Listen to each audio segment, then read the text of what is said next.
oportunidad que nos presta nuestro Dios de poder transmitir la enseñanza de la palabra de Dios a través de este medio. Y vamos a seguir esta secuencia de temas que hemos abordado acerca del mensaje o de los mensajes a las diferentes iglesias de Asia Menor, en este caso, ubicadas en lo que hoy se conoce como el país de Turquía.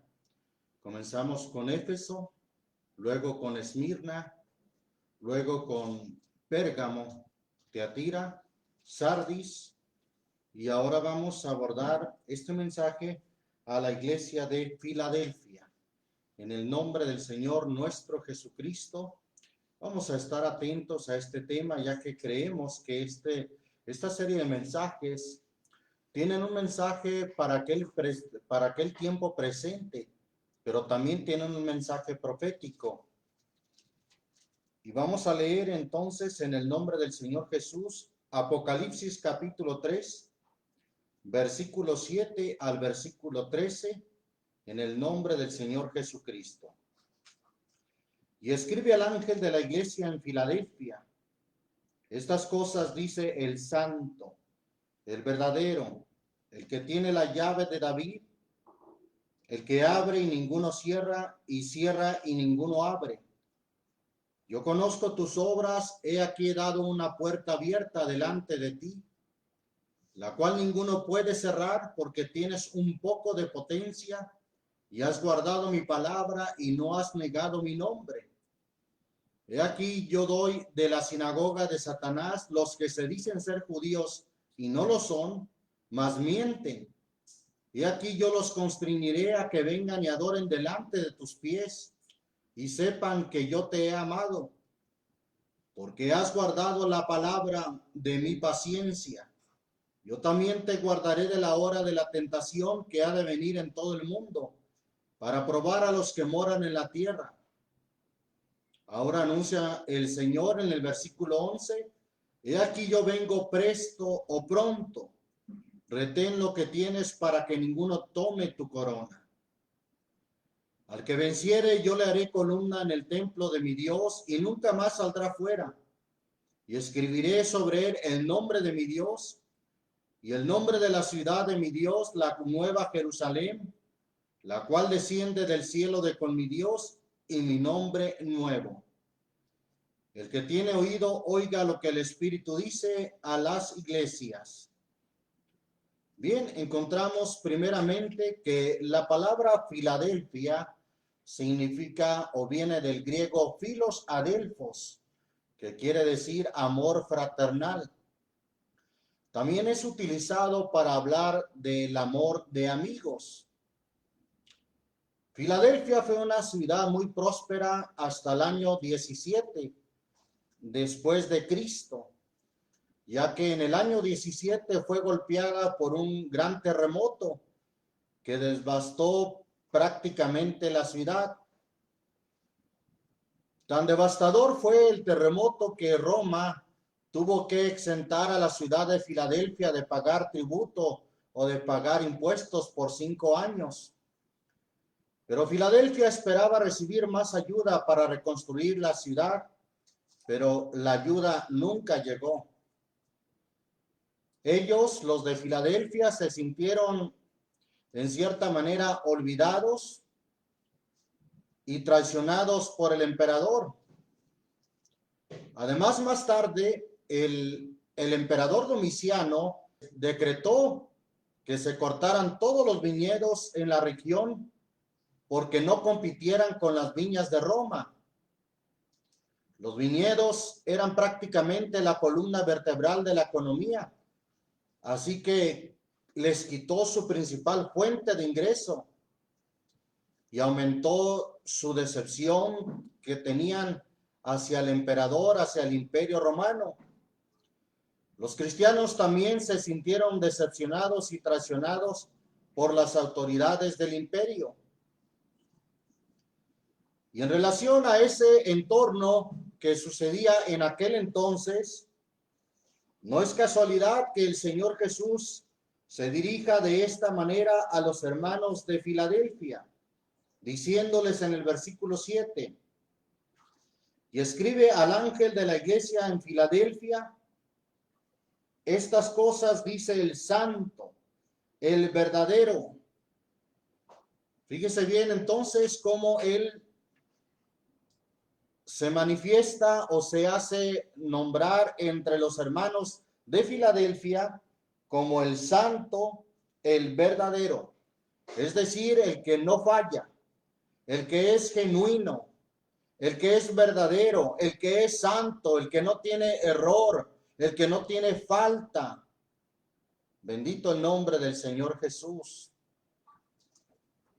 Él con estas palabras les está diciendo que nunca los va a defraudar, nunca los dejaría ni los decepcionaría. Además, el versículo sigue diciendo: el que tiene la llave de David, el que abre y ninguno cierra, y cierra y ninguno abre. Bien, hoy probablemente refiriéndonos al hecho, o muy probablemente refiriéndose al hecho de que los cristianos fueron expulsados de las sinagogas. En los primeros días, los cristianos eran aceptados y considerados como parte de los judíos, eran considerados como una secta judía y participaban y convivían inclusive en las sinagogas de los judíos. ¿Qué quiere decir sinagoga? Quiere decir simplemente lugar de reunión donde se hacían las asambleas, las reuniones de los judíos. Pero quiero ver cómo esto impactó de alguna manera a los cristianos de aquel entonces. Fueron expulsados de las sinagogas de los judíos donde ellos convivían con sus familiares y amigos que sin duda eran parte de esa comunidad o de ese centro social que se reunía en las sinagogas.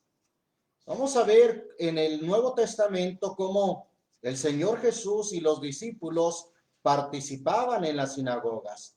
Por ejemplo, Mateo capítulo 4, versículo 23, dice en el nombre del Señor Jesús: y rodeó Jesús toda Galilea enseñando.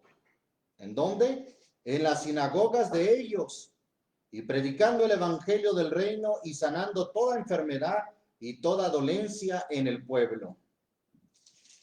Ahí mismo en Mateo capítulo 9, versículo 35, dice en el nombre del Señor Jesús: y rodeaba Jesús por todas las ciudades y aldeas, enseñando ¿en dónde?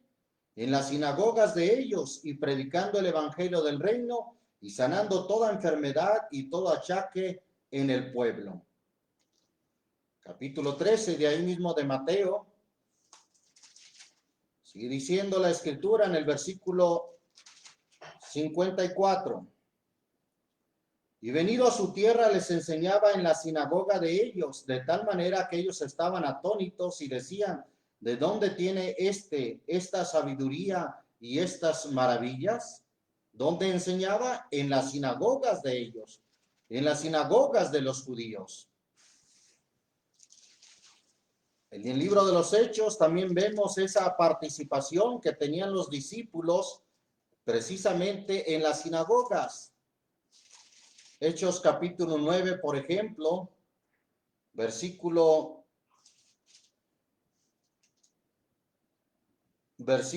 20. Y luego en las sinagogas predicaba a Cristo, hablando de Saulo, que posteriormente fue llamado Pablo. Versículo 19, lo leo también. Y como comió, fue confortado, y estuvo Saulo por algunos días con los discípulos que estaban en Damasco, y luego en las sinagogas predicaba a Cristo, diciendo que este era el Hijo de Dios. Ahí mismo en Hechos capítulo 13 de Hechos, versículo 5, dice: y llegados a Salamina anunciaban la palabra de Dios en las sinagogas de los judíos, y tenían también a Juan en el ministerio. Enseñaban en las sinagogas de los judíos.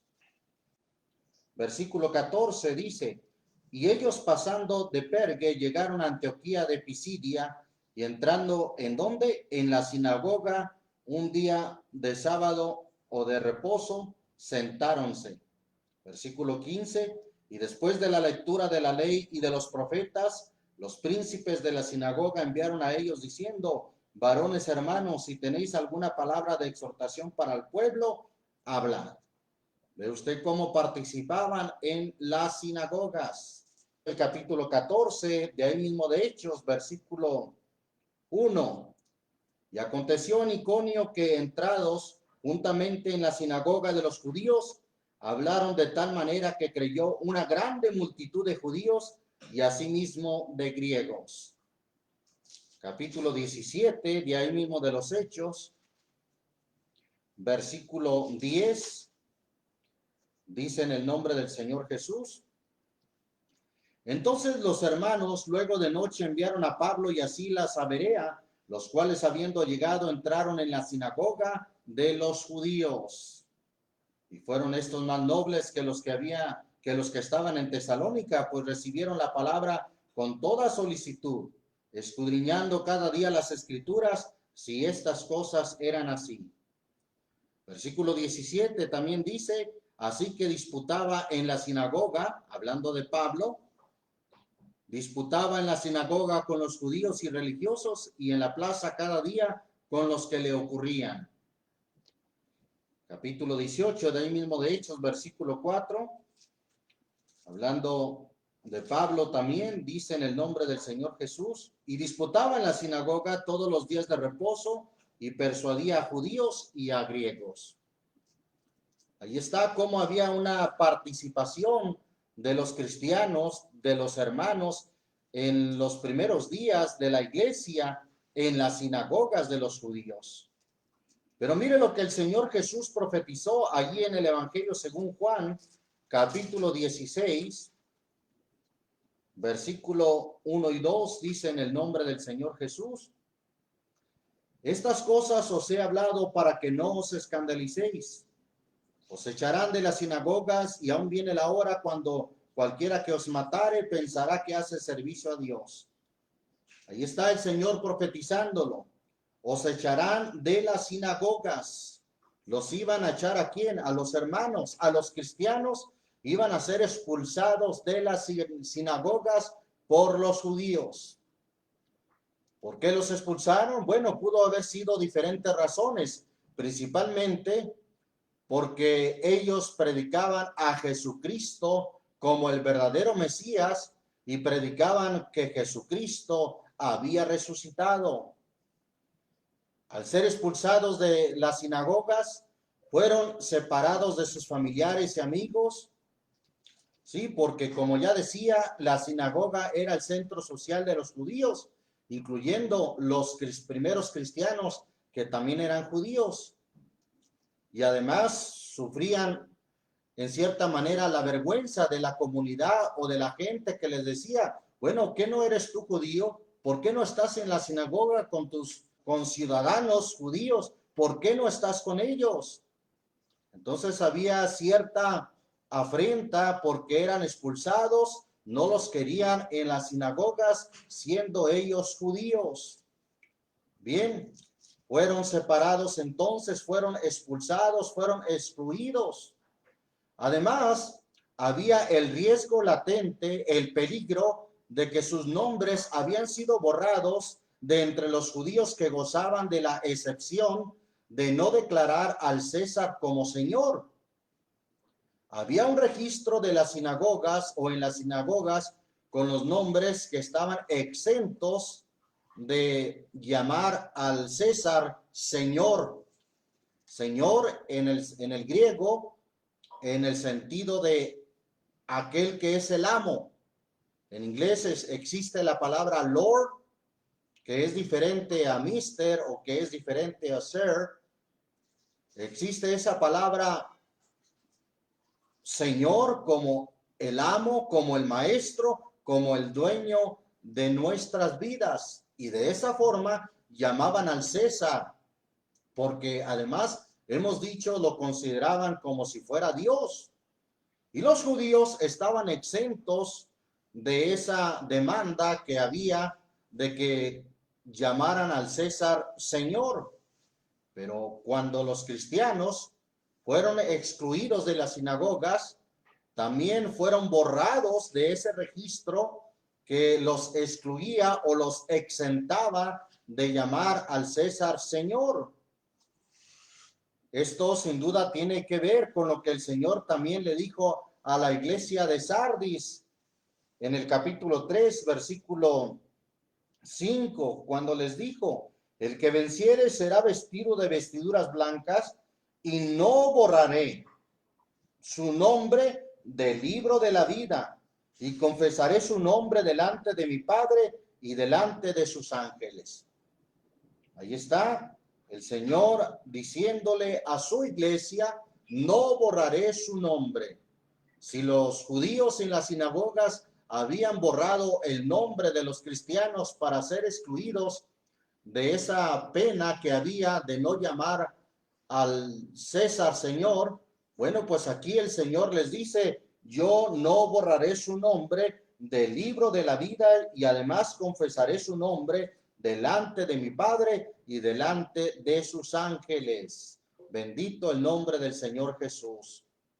El versículo 7 dice: y escribe al ángel de la iglesia en Filadelfia: estas cosas dice el santo, el verdadero, el que tiene la llave de David. Ahí está, el que tiene la llave de David, haciendo referencia a lo que era el pueblo judío, o a lo que es el pueblo judío. El Señor dice: yo tengo la llave de David. Bendito el nombre del Señor Jesús. Y luego dice, además, me voy a pasar a lo que dice el versículo 9. He aquí, yo doy de la sinagoga de Satanás los que se dicen ser judíos y no lo son, mas mienten. He aquí, yo los constreñiré a que vengan y adoren delante de tus pies y sepan que yo te he amado. Yo los constreñiré para que vengan delante de tus pies y sepan que yo te he amado, para que se postren delante de tus pies. Esto me recuerda lo que hizo posible el Señor en relación a José y sus hermanos. Vamos a ir a Génesis, vamos a Génesis capítulo 37. Génesis 37, versículo 7 al 11, vamos a leer en el nombre del Señor Jesús. Hablando de los sueños que tuvo José, mire lo que él soñó y lo que significaba. He aquí que atábamos manojos en medio del campo, he aquí que mi manojo se levantaba y estaba derecho, y que vuestros manojos estaban alrededor y se inclinaban al mío. Ahí está, se inclinaban. Y respondiéronle sus hermanos: ¿has de reinar tú sobre nosotros? Y le aborrecieron aún más a causa de sus sueños y de sus palabras. Y soñó aún otro sueño y contólo a sus hermanos, diciendo: he aquí que he soñado otro sueño, he aquí que el sol y la luna y 11 estrellas se inclinaban a mí. Y contólo a su padre y a sus hermanos, y su padre le reprendió y díjole: ¿qué sueño es este que soñaste? ¿Hemos de venir yo y tu madre y tus hermanos a inclinarnos a ti a tierra? Y sus hermanos le tenían envidia, mas su padre paraba la consideración en ello. Finalmente sabemos la historia, que sus hermanos de envidia le vendieron, le traicionaron. Pero mire lo que se cumplió más adelante en el capítulo 42 de ahí mismo de Génesis. Esos sueños se cumplieron. Dice el capítulo 42 de Génesis, leo ahí en el versículo 5 y 6. Y vinieron los hijos de Israel a comprar entre los que venían, porque había hambre en la tierra de Canaán. Y José era el señor de la tierra, que vendía a todo el pueblo de la tierra. Y llegaron los hermanos de José e inclináronse a él rostro a tierra. o dice la versión antigua, inclináronse a él rostro por tierra. Ahí está cómo se inclinaron aquellos que una vez le habían traicionado. Y José les dijo, ustedes lo hicieron por mal, pero Dios permitió todo esto por un bien. Bueno, pues ahí vemos, ¿verdad? El bien, porque a los que a Dios aman, todas las cosas les ayudan a bien. Es a saber los que conforme al propósito de Dios son llamados. Bien, y no tenga duda de que de esta misma manera, cuando somos excluidos, cuando somos echados fuera, entonces el Señor también dice a su iglesia de hoy en día también, a su iglesia en general, el que tiene la llave de David, el que abre y ninguno cierra, y cierra y ninguno abre. Y el Señor dice entonces, yo los constreñiré a que vengan y adoren o se postren delante de tus pies y sepan que yo te he amado. Bendito es el nombre del Señor Jesucristo. Vamos a ver entonces cómo dice ahí también el versículo 12 de Apocalipsis, capítulo 3. Al que venciere, yo le haré columna en el templo de mi Dios y nunca más saldrá fuera. Una columna o un pilar representa estabilidad, representa firmeza. Es algo que no se mueve, que no se moverá, sino que estará estable para siempre. Y el Señor sabía que los hermanos de Filadelfia habían sufrido aquel terremoto en el año 17, y el Señor les promete algo, que en Él los haría columna o los haría pilares en el templo de Dios para que fueran estables y nunca más se movieran, tuvieran esa estabilidad en Él y por siempre. Bien, además les dice el Señor, y nunca más saldrán fuera. ¿Fuera de dónde? Del templo de mi Dios. Ahí ya nunca más van a ser excluidos. Ahí ya nunca más van a ser echados fuera. Nunca más saldrán fuera del templo de mi Dios. Porque allí entrarán solamente los que están escritos en el libro de la vida, los que están registrados en los cielos. Por eso el Señor Jesús dijo en cierta ocasión, cuando sus discípulos venían contentos de que aún los demonios se sujetaban en su nombre, el Señor les dijo, no os gocéis de esto, de que los demonios se os sujetan, más bien gozaos de que vuestros nombres están escritos en los cielos. Alguien se podrá preocupar o se podrá afligir de que lo hayan borrado de un registro aquí en la tierra. Pero lo más importante es que usted no sea borrado del libro de la vida, del registro de Dios, del registro que está en los cielos. Bendito el nombre del Señor Jesús. El Señor dice entonces a la iglesia de Filadelfia, se presenta ante ellos como el santo, el verdadero. Recordemos lo que el Señor habla en relación a la santidad. Primera de Pedro, primera carta del apóstol Pedro, capítulo 1. Dice el Señor en el versículo 15 y 16. Sino como aquel que os ha llamado es santo, sed también vosotros santos en toda conversación, porque escrito está, sed santos porque yo soy santo. El Señor dice, sed santos porque Él es santo. No hay santo como nuestro Dios. Nosotros, si somos santos, es porque Él nos santificó y nos limpió. Pero Él es santo de por sí. Él es santo y nos santifica a nosotros. Primera a los Tesalonicenses, capítulo 4, habla también de la santidad, habla de cómo el Señor es santo y también demanda esto para nosotros. Capítulo 4 de la primera a los Tesalonicenses, versículo 7, dice: en el nombre del Señor Jesús, porque no nos ha llamado Dios a inmundicia, sino a santificación. Dios nos ha llamado a santificación. Si pudiéramos resumir el llamado de Dios para nosotros, es que nos ha llamado a ser santos, nos ha llamado a santificación. La carta a los Hebreos, capítulo 12, versículo 14, vamos a ese texto tan conocido.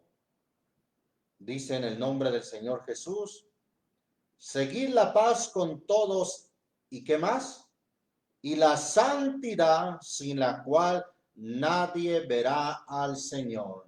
Seguid la paz con todos y la santidad. El Señor dice entonces a los hermanos de la iglesia de Filadelfia, estas cosas dice el santo, el verdadero, el que tiene la llave de David, el que abre y ninguno cierra, y cierra y ninguno abre. El Señor también dijo a través de uno de los profetas: he aquí yo voy delante de vosotros para enderezar las tortuosidades o los caminos tortuosos, y quebrantar puertas de bronce y cerrojos de hierro haré pedazos. El Señor entonces abre donde ninguno cierra, y cierra donde ninguno abre. Y el Señor también le dice a la iglesia de Filadelfia: yo conozco tus obras. Por cierto que a la iglesia de Filadelfia no le dice: y tengo contra ti estas cosas. Igual que a la iglesia de Esmirna, una iglesia que padeció pobreza, padeció persecución y calumnias o blasfemias de los que se decían ser judíos, tampoco les reclama algo, o tampoco les dice: tengo estas cosas contra ti. Igualmente entonces a la iglesia de Filadelfia tampoco le reprende sobre cosas que tuviera en contra de ellos, sino que les dice: yo conozco tus obras. Estoy en el capítulo 3 de Apocalipsis, versículo 8. Yo conozco tus obras, he aquí, he dado una puerta abierta delante de ti, la cual ninguno puede cerrar. Una puerta abierta.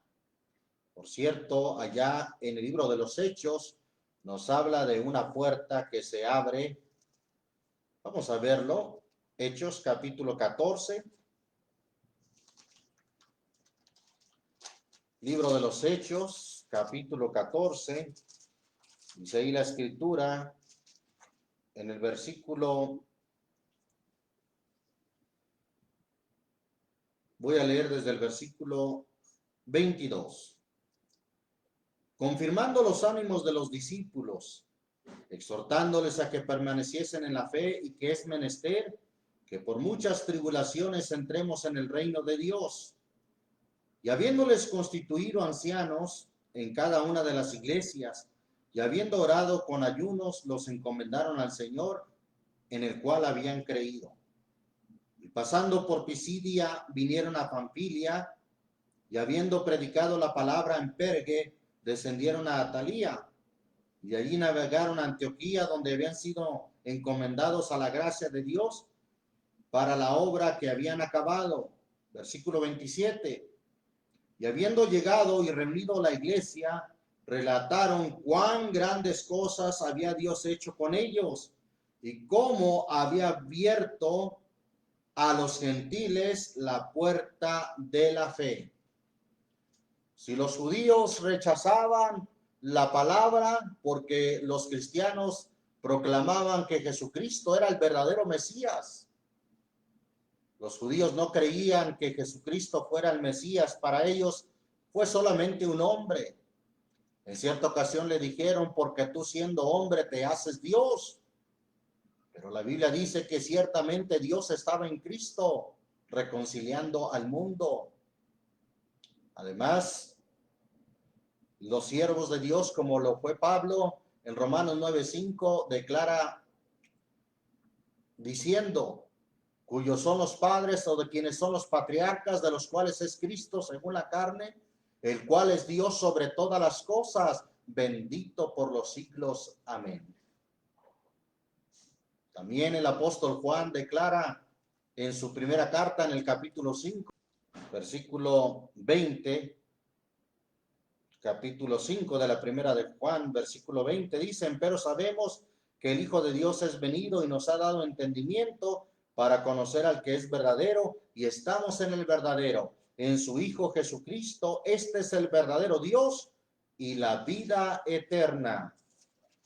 Pedro también declaró en su segunda de Pedro, capítulo 1, versículo 1, Simón Pedro, siervo y apóstol de Jesucristo, a los que habéis alcanzado fe igualmente preciosa con nosotros en la justicia de nuestro Dios y Salvador Jesucristo. Y otros hombres de Dios, otros discípulos también reconocieron a Jesucristo como Dios. Recordamos las palabras de Tomás, que en el principio fue incrédulo, pero cuando el Señor se mostró a él exclamó diciendo: Señor mío y Dios mío. Según lo dice el Evangelio según Juan, capítulo 20, versículo 28. Señor mío y Dios mío. Y así la Biblia abunda en este sentido, como los cristianos declaraban que Jesucristo es Dios. La carta del apóstol Pablo a Tito en el capítulo 2, versículo 13 dice: aguardando la esperanza bienaventurada y la manifestación gloriosa del gran Dios y Salvador, nuestro Jesucristo, el gran Dios. Entonces, ante esas declaraciones, claro, los judíos rechazaron, expulsaron a los cristianos de sus sinagogas. Pero ¿sabe qué? El Señor les da una puerta abierta, según lo que vimos ahí o lo que leímos en Hechos 14, versículo 27. Vuelvo a leer.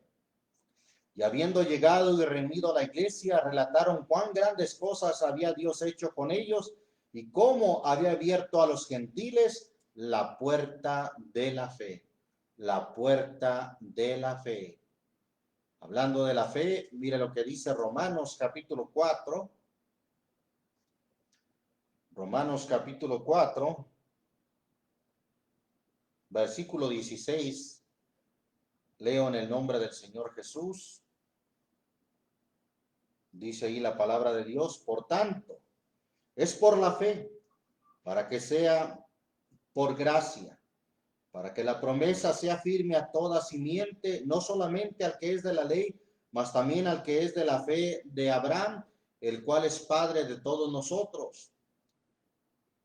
Él creyó en esperanza contra esperanza para venir a ser padre de mucha gente o de muchas gentes, dice la versión antigua. Conforme a lo que le había sido dicho, así será tu simiente. Y no se enflaqueció en la fe, ni consideró su cuerpo ya muerto, siendo ya de casi 100 años, ni la matriz muerta de Sara. Tampoco en la promesa de Dios dudó con desconfianza, antes fue esforzado en fe, dando gloria a Dios, plenamente convencido de que todo lo que había prometido era también poderoso para hacerlo. Es por fe, es por gracia. Y esa puerta de fe se abrió en el Evangelio para los gentiles. Santiago capítulo 2, hablando de esa puerta de fe, mire lo que dice. Santiago capítulo 2, dice ahí la escritura, en el nombre del Señor Jesús, versículo 21. ¿No fue justificado por las obras Abraham, nuestro padre, cuando ofreció a su hijo Isaac sobre el altar? ¿No ves que la fe obró con sus obras y que la fe fue perfecta por las obras? Y fue cumplida la escritura que dice: Abraham creyó a Dios y le fue imputado a justicia y fue llamado amigo de Dios. Y esa es la puerta que se abrió, la puerta de la fe ante los gentiles, ya que los judíos rechazaron en su mayoría la fe, rechazaron a Jesucristo como el Mesías, rechazaron la resurrección de Jesucristo. Bueno, se abrió entonces la puerta que es por fe, que da salvación por fe. Bendito es el nombre del Señor Jesús. Seguimos ahí en Apocalipsis capítulo 3. Nos quedamos en el versículo 8 que dice: entonces, yo conozco tus obras, he aquí, he dado una puerta abierta delante de ti, la cual ninguno puede cerrar, porque tienes un poco de potencia y has guardado mi palabra y no has negado, ¿qué cosa? Mi nombre.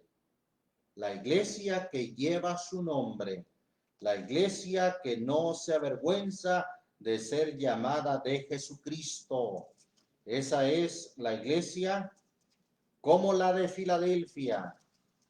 Recuerde, sin perder la escritura de Apocalipsis, recuerde lo que el Señor le dice a los hermanos, a la iglesia en Romanos capítulo 1. Dice ahí la escritura en el versículo 5 y 6. Por el cual recibimos la gracia y el apostolado para la obediencia de la fe en todas las naciones en su nombre. Ahí está la puerta de la fe, la obediencia de la fe en todas las naciones en su nombre. Jesús dijo que se predicase en su nombre. Versículo 6, entre los cuales sois también vosotros llamados de Jesucristo. Llamados de Jesucristo. Y al ser llamados de Jesucristo, es que pertenecemos a Él, es que somos de Cristo, es que nos identificamos como aquellos que tienen las características de Cristo, de Jesucristo. Y el Señor le dice entonces a la iglesia de Filadelfia: has guardado mi palabra y no has negado mi nombre. Versículo 9, que ya nos referimos a ese versículo, dice, Apocalipsis 3:9, he aquí yo doy de la sinagoga de Satanás los que se dicen ser judíos. Por cierto, hoy abundan muchos que se dicen ser judíos, pero el Señor dice, no lo son, mas mienten. He aquí yo los constreñiré a que vengan y se postren delante de tus pies y sepan que yo te he amado. Versículo 10 dice, ¿por qué? Porque has guardado la palabra de mi paciencia, yo también te guardaré de la hora de la tentación. Esta iglesia se distingue por guardar la palabra. Y Filadelfia quiere decir, como ya hemos dicho, Filos Adelphos, amor fraternal, pero también se utiliza para hablar del amor de amigos. Y vamos a recordar lo que el Señor Jesucristo dijo allá en Juan capítulo 15. Evangelio según Juan capítulo 15, versículo 14. Les dijo el Señor a sus discípulos, vosotros sois mis amigos. Como diciendo, tendremos un amor de amigos, filos, que quiere decir amor de amigos también, con una condición. ¿Cómo tendremos ese amor fraternal, esa Filadelfia o ese Filos Adelphos? ¿Cómo será posible? Si hicieres las cosas que yo os mando. Entonces la iglesia demuestra que está en el amor, que hay amor fraterno, principalmente porque guarda la palabra, porque hace lo que el Señor manda. Por eso el Señor dijo, vosotros sois mis amigos, tendremos un amor fraterno, un amor filos, un amor de amigos, si hicieres las cosas que yo os mando. Primera carta del apóstol Juan, capítulo 2. Primera de Juan, capítulo 2. Leemos también allí en el versículo 4 y 5. En el nombre del Señor Jesús, dice ahí la palabra de Dios. El que dice, yo le he conocido, y no guarda sus mandamientos, el tal es ¿qué? El tal es mentiroso, y no hay verdad en él. Versículo 5. Mas el que guarda su palabra, el amor de Dios está verdaderamente perfecto en él. ¿Cómo es que está el amor de Dios perfecto en cada uno de nosotros o en su iglesia? Guardando su palabra. Ahí es donde se hace evidente que realmente estamos en el amor de Dios, que estamos en el amor fraternal. Vuelvo a leer el versículo 5. Mas el que guarda su palabra, el amor de Dios está verdaderamente perfecto en él. Por esto sabemos que estamos en él. El amor de Dios está de manera perfecta en él cuando guardamos su palabra. Por eso no es casualidad que la iglesia de Filadelfia se distinga con ese nombre, Filos Adelfos, amor fraternal. Hermanos que mostraban ese amor guardando su palabra. Ahí mismo en la primera de Juan capítulo 3, primera de Juan capítulo 3, versículo 24. Y el que guarda sus mandamientos está en él y él en él. Y en esto sabemos que él permanece en nosotros por el Espíritu que nos ha dado. Ahí está, el que guarda sus mandamientos está en él.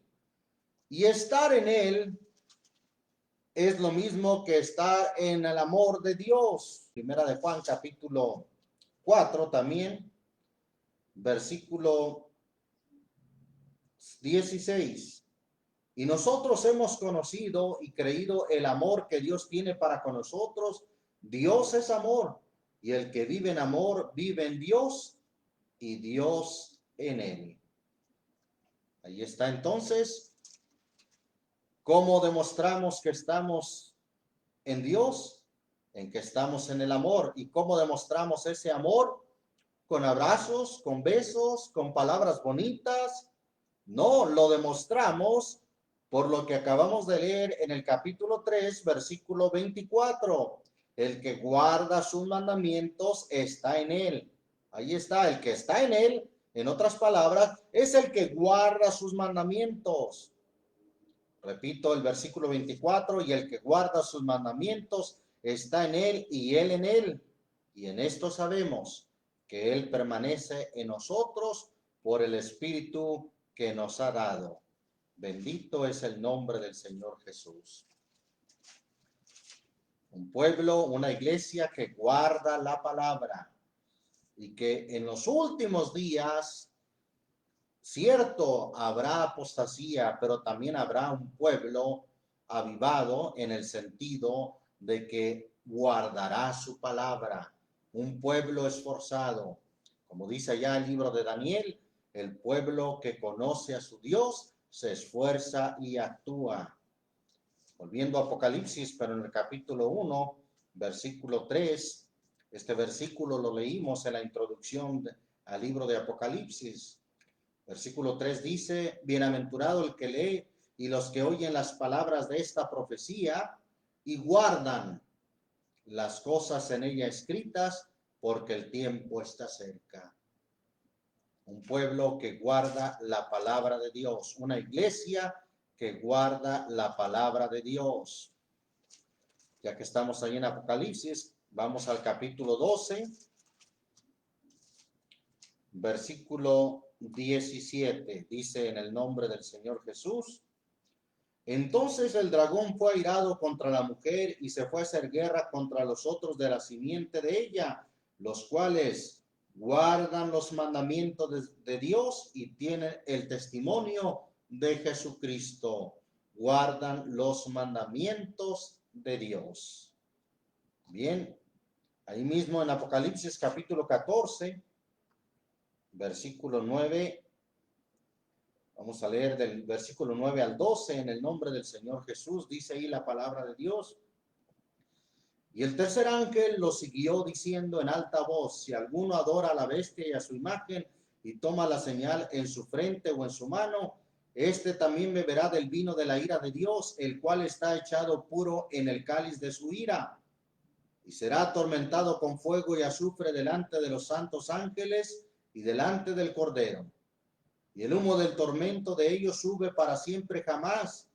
Y los que adoran a la bestia y a su imagen no tienen reposo día ni noche, ni cualquiera que tomare la señal en su nombre o la señal de su nombre.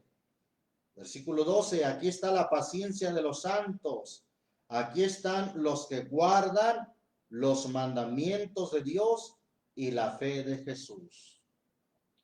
Entonces el Señor le dice a su iglesia, volviendo al capítulo 3, versículo 10, porque has guardado la palabra de mi paciencia, yo también te guardaré.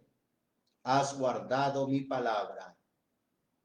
Allí esta iglesia demuestra el verdadero amor a Dios guardando la palabra. El amor de amigos se demuestra guardando la palabra. Vosotros sois mis amigos si hiciereis las cosas que yo os mando. Y además dice el Señor, da una promesa. Porque has guardado la palabra de mi paciencia, yo también te guardaré de la hora de la tentación o de la hora de la prueba que ha de venir en todo el mundo.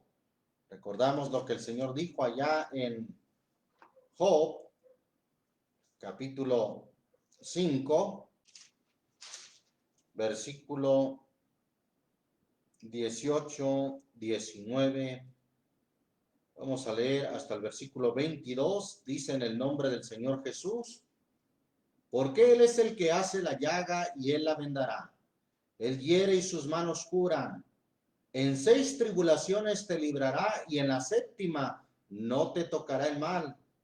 En el hambre te redimirá de la muerte y en la guerra de las manos de la espada. Del azote de la lengua serás encubierto, ni temerás de la destrucción cuando viniere. De la destrucción y del hambre te reirás y no temerás de las bestias del campo. Ahí está diciendo el Señor en 6 tribulaciones. Por cierto, ¿de cuántas plagas habla el libro de Apocalipsis? ¿De cuántas copas que se derraman? ¿De cuántas trompetas que se tocan? De 7. Y aquí el Señor dice, en 6 tribulaciones te libraré y en la 7ª, es decir, en la 7ª tribulación, no te tocará el mal. Pero la condición es, o el por qué Dios guarda de toda tribulación a su pueblo, a su iglesia, es porque has guardado la palabra.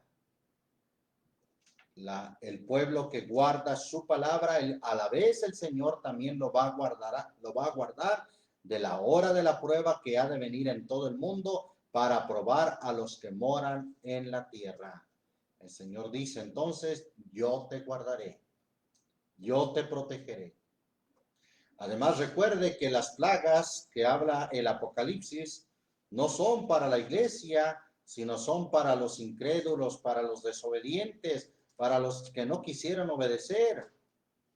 Por eso el Señor dice ahí en la 2ª carta del apóstol Pablo a Tesalonicenses, la carta 2 a los Tesalonicenses, capítulo 1, dice el versículo 6, porque es justo para con Dios pagar con tribulación, ¿a quién?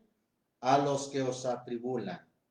Y a vosotros que sois atribulados, da reposo con nosotros, ¿cuándo? Cuando se manifestará el Señor Jesús del cielo con los ángeles de su potencia. Dios en realidad va a pagar con tribulación a los que atribulen a los hijos de Dios. Hemos dicho, va a suceder como sucedió en la tierra de Egipto. Las plagas no afectaron ni dañaron al pueblo de Israel, sino que afectaron y dañaron a los egipcios. Mientras que en las casas de los egipcios había densa oscuridad, la Biblia dice que en las casas de los hebreos había luz. Dios los protegió, Dios los guardó, y ahora el Señor también está dando esa promesa, pero la condición es si guardamos su palabra. Volviendo a Apocalipsis 3:10, dice entonces, porque has guardado la palabra de mi paciencia, yo también te guardaré de la hora de la prueba o de la tentación que ha de venir en todo el mundo para probar a los que moran en la tierra. Y el versículo 11 de Apocalipsis 3, el Señor le dice a la iglesia del tiempo de Filadelfia, he aquí yo vengo pronto, retén lo que tienes para que ninguno tome tu corona. Yo vengo pronto. Nos llama la atención que este aviso de que el Señor viene pronto no lo da a la iglesia de Éfeso, no lo da ni a la iglesia de Esmirna, ni a la iglesia de Pérgamo, ni a la iglesia de Teatira, ni a la iglesia de Sardis, sino lo da a la iglesia de Filadelfia y también a la iglesia de la Odisea, las últimas. Esto nos hace ver entonces que sí hay un sentido profético en el mensaje a las iglesias. Pues resumimos brevemente. La iglesia de Éfeso fue la iglesia del principio que tenía el celo y el discernimiento de probar a los que se decían ser apóstoles y los habían hallado mentirosos. La iglesia del principio también aborrecía los hechos de los nicolaitas. Ya hemos dicho que nicolaitas es aquellos que pretenden conquistar el pueblo o estar por encima del pueblo o estar enseñoreándose del pueblo. La iglesia en su principio rechazó eso rotundamente. Vemos entonces que en la historia misma, la iglesia de Esmirna nos habla de los primeros 3 siglos en que hubo 10 persecuciones de los emperadores romanos que la historia señala y que no por casualidad a la iglesia de Esmirna le dice el Señor, tendréis tribulación de 10 días. Durante los primeros 3 siglos hubo una tremenda persecución del imperio romano hacia los cristianos. Luego viene el tiempo de la iglesia de Pérgamo, que la sola palabra Pérgamo significa elevación, altura y también unión y enlace. Es decir, los cristianos que apostataron de la fe se unieron al Estado, se unieron con el emperador, se subieron prácticamente a su lado con el emperador romano y subieron de posición, obtuvieron una jerarquía. Y entonces por eso el Señor les dice, yo sé dónde moras, donde está el trono de Satanás. Y según vimos en Apocalipsis 13, donde está el trono de Satanás es en el imperio de Roma, en la cuarta bestia, llamada así en los símbolos, en las visiones que vio Daniel y que también vio Juan. Bien, ahí está ese tiempo que comenzó con el cese de la persecución de los cristianos en el año 313 después de Cristo. Y no solamente eso, sino que se proclamó que los cristianos era la religión oficial del imperio. Lo subió prácticamente al estrado de su solio, el emperador, y obtuvieron jerarquías, obtuvieron posición y se aliaron al Estado. De ahí es donde surge una iglesia muy popular en el mundo que maneja las jerarquías y la posición ante el mundo. Luego prosigue el tiempo de la Reforma, en que, como ya vimos también en la iglesia de Sardis, nos habla de un tiempo en que aquellos que salieron de la organización popular romana, sin embargo, siguieron practicando doctrinas heréticas, siguieron practicando doctrinas de esa institución romana. Pues aún mismo Lutero siguió practicando misas, el bautismo de infantes y declarando a María como la Madre de Dios. Por eso el Señor dice en ese tiempo, hablando en el sentido profético, no he hallado tus obras perfectas o completas delante de Dios. Delante del Señor no estaban completas sus obras. Y ahora viene este tiempo de la iglesia de Filadelfia, donde sin duda nos habla del último tiempo. ¿Por qué del último tiempo? Porque como ya dije, no da este mensaje, no da esta advertencia a ninguna de las otras iglesias, sino a estas dos últimas, que es la iglesia de Filadelfia. Le dice: he aquí yo vengo pronto, ya está próxima su venida. Esta iglesia de Filadelfia entonces representa a la iglesia que guarda su palabra, que vive la palabra. Le dice: he aquí yo vengo pronto, retén lo que tienes para que ninguno tome tu corona. Pero también hay un pueblo, una iglesia descuidada, representada por la iglesia de la Odisea, que posteriormente estaremos viendo, a la cual también le dice en el versículo 20 del capítulo 3 de Apocalipsis: he aquí yo estoy a la puerta, es decir, ya estoy por entrar y llamo. Si alguno oyere mi voz y abriere la puerta, entraré a él y cenaré con él y él conmigo. Esa expresión, he aquí yo estoy a la puerta, es que el Señor ya está por entrar, ya está por venir. Entonces, estas dos iglesias representan a la iglesia en su etapa final, previa a la venida de nuestro Señor Jesucristo. Retén lo que tienes para que ninguno tome tu corona. Versículo 12, vuelvo a leer este hermoso versículo que dice: al que venciere, yo le haré columna en el templo de mi Dios y nunca más saldrá fuera. Ya ahí no habrá quien lo expulse, lo eche fuera, ahí nunca más saldrá fuera. Y escribiré sobre él el nombre de mi Dios y el nombre de la ciudad de mi Dios, la nueva Jerusalén, la cual desciende del cielo de con mi Dios, y mi nombre nuevo. ¿Cuál es su nombre nuevo? Pues lo que dice Hechos 4:12: en ningún otro nombre hay salvación, porque no hay otro nombre debajo del cielo dado a los hombres en que podamos ser salvos. Ese es su nombre, el nombre de Jesús, que también, como dice Hechos 2:36, sepa ciertísimamente toda la casa de Israel que a este Jesús que vosotros crucificasteis, Dios ha hecho Señor y Cristo. Jesucristo es el nombre en el cual, al cual se doblará toda rodilla de los que están en el cielo y de los que están en la tierra, y toda lengua confiese que Jesucristo es el Señor.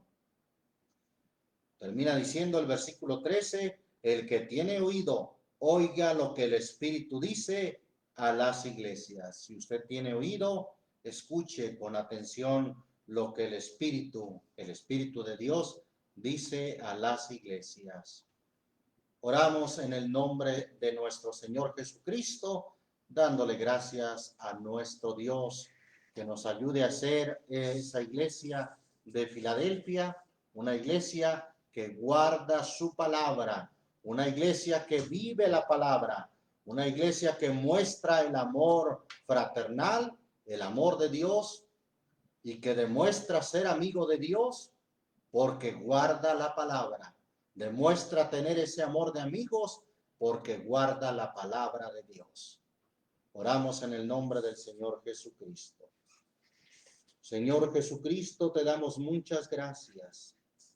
Estamos viviendo sin duda tiempos finales en que hay una iglesia, por una parte, que guarda tu palabra, un pueblo guardador de la verdad, un pueblo que demuestra el amor a Dios guardando tu palabra. Demuestra que realmente es tu amigo, atendiendo a esa palabra que tú dijiste: vosotros sois mis amigos si hicieres las cosas que yo os mando. Una iglesia que hace lo que tú mandas, lo que tú ordenas, que guarda tu palabra y con ello tiene un amor de amigos, un amor de amistad, un amor fraternal, un verdadero amor que se demuestra con hechos. Ayúdanos ante todo a guardar tu palabra. Esa es la evidencia de que realmente te amamos. Esa es la evidencia de que realmente estamos en el amor de Dios, de que el amor de Dios está perfectamente en nosotros, en que guardamos tu palabra. Ayúdanos, Señor, sobre todas las cosas, a guardar tu palabra. Pues hay quienes se sienten conformes con hacer algunas obras, quizás con ofrendar de alguna manera, con ayudar a un necesitado, pero ¿qué tal si por otra parte se está desobedeciendo tu palabra? Eso no nos llevará a la salvación. Lo que nos llevará a la salvación y a perseverar es que guardemos tu palabra. Y lo que nos protegerá también a la hora de la prueba que ha de venir en todo el mundo es que guardemos tus mandamientos. Por eso tú dices, porque has guardado la palabra de mi paciencia, yo también te guardaré de la hora de la prueba que ha de venir en todo el mundo para probar a los que moran en la tierra. Señor Jesús, ayúdanos a ser esa iglesia de Filadelfia que guarda tu palabra. Y que no seamos una iglesia tibia como la que se menciona en la Odisea. Ayúdanos a esforzarnos, Señor. Bendice a mis hermanos, bendice a tu pueblo que oye, que escucha tu palabra. Bendice a nuestros amados oyentes y amigos. En el nombre de Jesucristo, que tu palabra corra y sea glorificada. Gracias, mi Señor Jesús. Muchas gracias. Dios les bendiga, mis amados hermanos. Así damos gracias a nuestro Señor Jesucristo